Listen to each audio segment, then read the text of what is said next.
Hello, everyone, and welcome back to 305 Insights. I'm your host, Alan Somerton, and today we're having that conversation about Mike Norvell. After the 34-31 loss today to the Pittsburgh Panthers,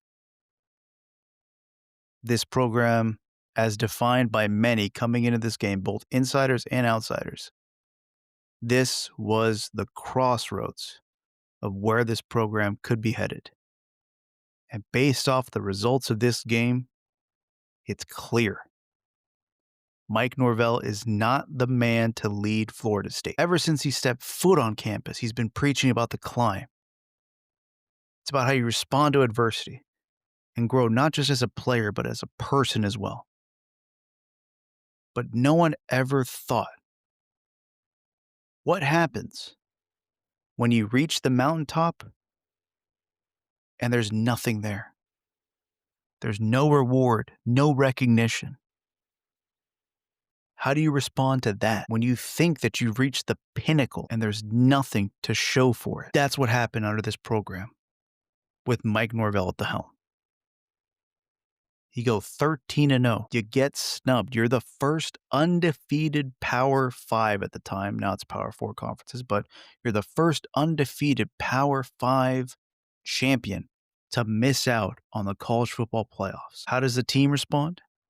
How does this coaching staff respond? They go 2-10 in the subsequent season. The equity built from back-to-back seasons of 10-3 and 13-1 were quickly destroyed after one season. You couldn't justify firing Norvell after the 2024 season because you just signed him to an 8-year extension when you thought Alabama was going to take him away from you.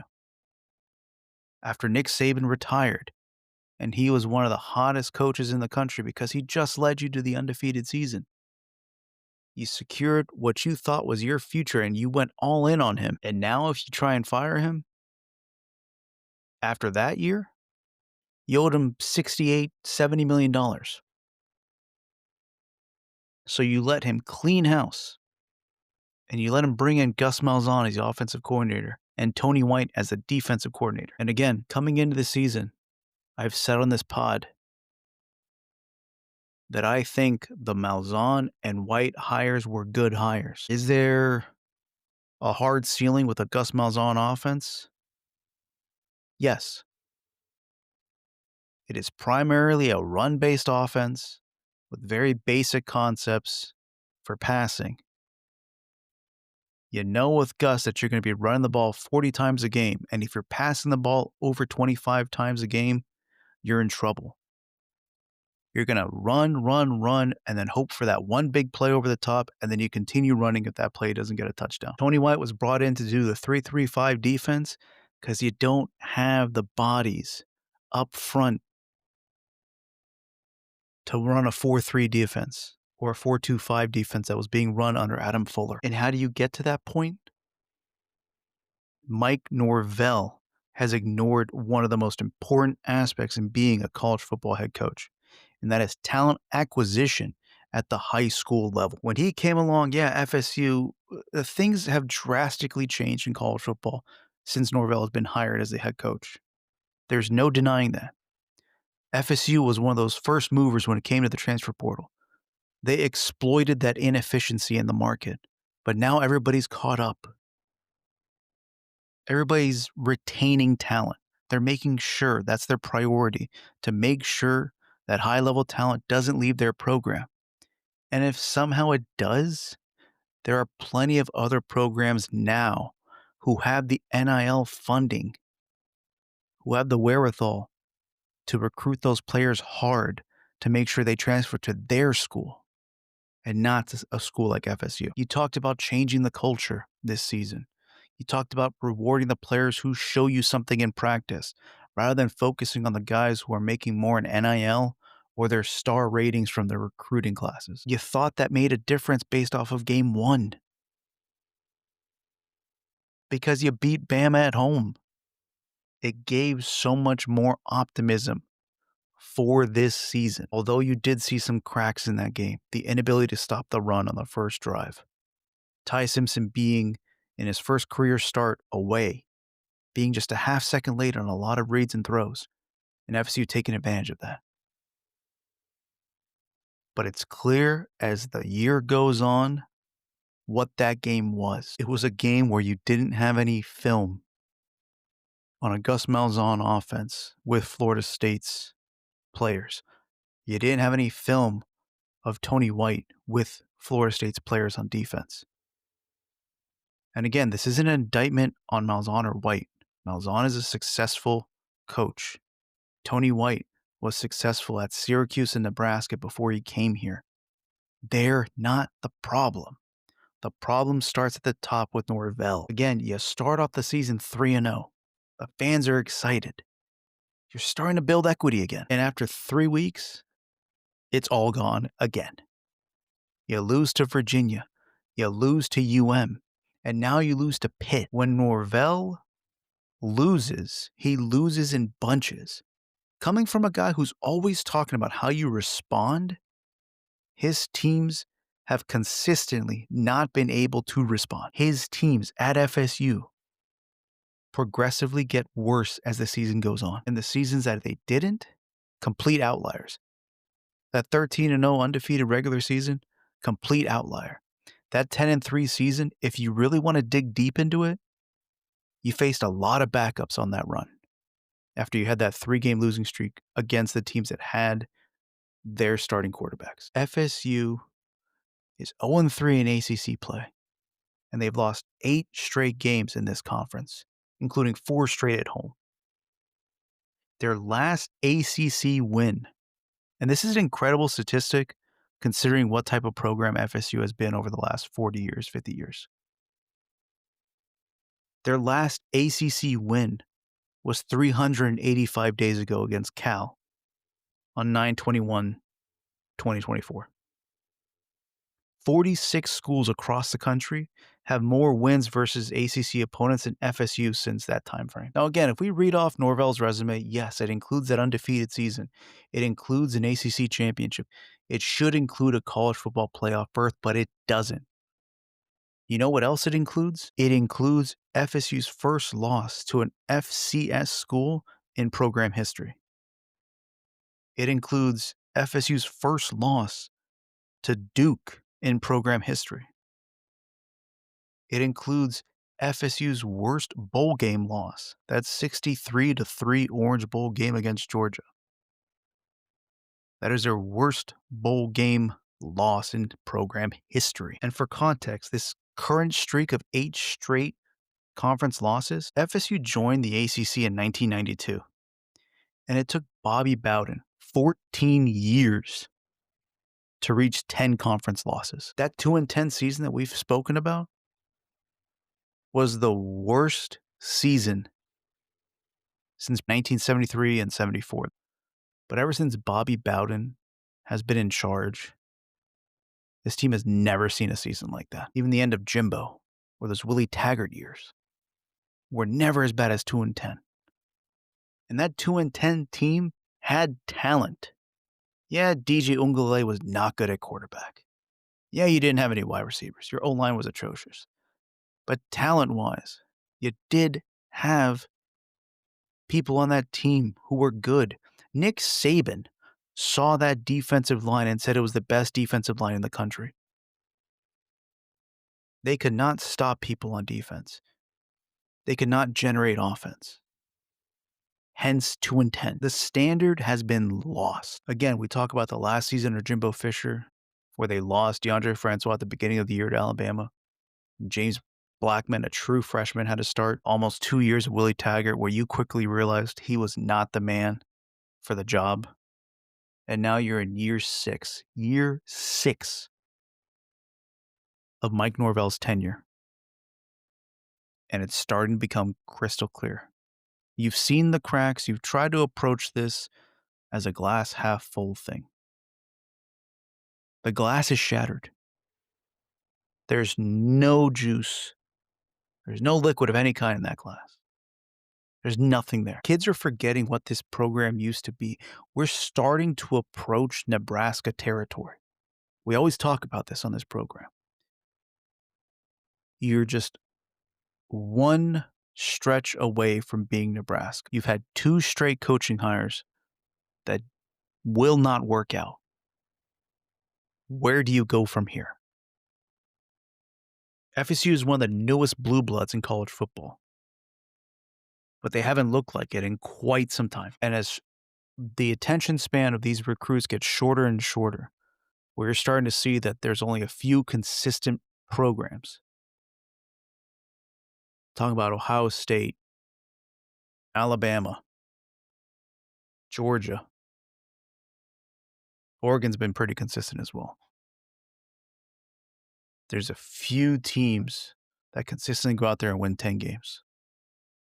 Why would you want to go anywhere else when they're developing players left and right? If you're a high school recruit, why would you come to Florida State? Unless you're a legacy, you're like your dad played here, or someone in your family is attached to Florida State, and you want to continue, you want to continue that legacy. Why would you come to Florida State? There's no proof of concept with Norvell when it comes to high school recruiting at a high level and developing talent. They had an undefeated regular season, and they finished 12th in the recruiting rankings that year. For comparison, finished at number 4, and they were coming off a 7-6 season under Mario Cristobal. That just shows you the gulf in which these 2 coaching staffs and how seriously they take recruiting. You saw it a few weeks ago in the FSU game.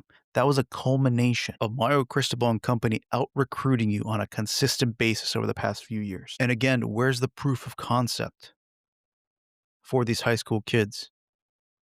I can name off the top of my head 2 guys, Azaria Thomas and Joshua Farmer, that have been recruited out of high school, that have stayed with the team, and have developed into NFL draftable prospects. We're not talking about Jared Verse, Braden Fisk, Johnny Wilson, Keon Coleman, Trey Benson. We're not talking about those guys because those guys transferred in. We're talking about guys recruited, developed by this coaching staff. And again, we're not talking about Malzahn and Tony White because they just got here. But just in general, a Mike Norvell-led coaching staff. It hasn't happened. And that is ridiculous at a place like Florida State. With what they've done in the past, even when they've been down. This is a program that produces NFL talent. And that's stopped under Mike Norvell. Again, this game was a Crossroads game. Everybody within the program, coaching staff, boosters, the AD, everybody knew how important this game was, and you didn't respond. At this point, it's not a matter of if, it's a matter of when Mike Norvell is going to be let go. I didn't think that would happen this year because I thought they would go 6-6, but more likely 7-5. And that's a 5-win improvement over 2-10. And that buys you another year. But on top of that, 2026 schedule is rough. You're going to be at Alabama. Your other out-of-conference games are Notre Dame and Florida. And then you got the normal Clemson and slate in the ACC. Plus, you're looking at games against, Boston College should be an easy one. Central Arkansas is the cupcake game. And then you got games against NC State, Pitt, SMU, Virginia. I know I'm missing a few teams there, but Louisville. That's not going to be an easy schedule. And I didn't think that they would fire Norvell this season unless the bottom fell out. Because you wouldn't want to bring a first-year coach to go up against that schedule next season. With the amount of kids trying to enter the transfer portal to go find another coach to play for, because this isn't what you came to FSU for. Or trying to bring in a bunch of transfer portal kids to fit the type of team that you're running.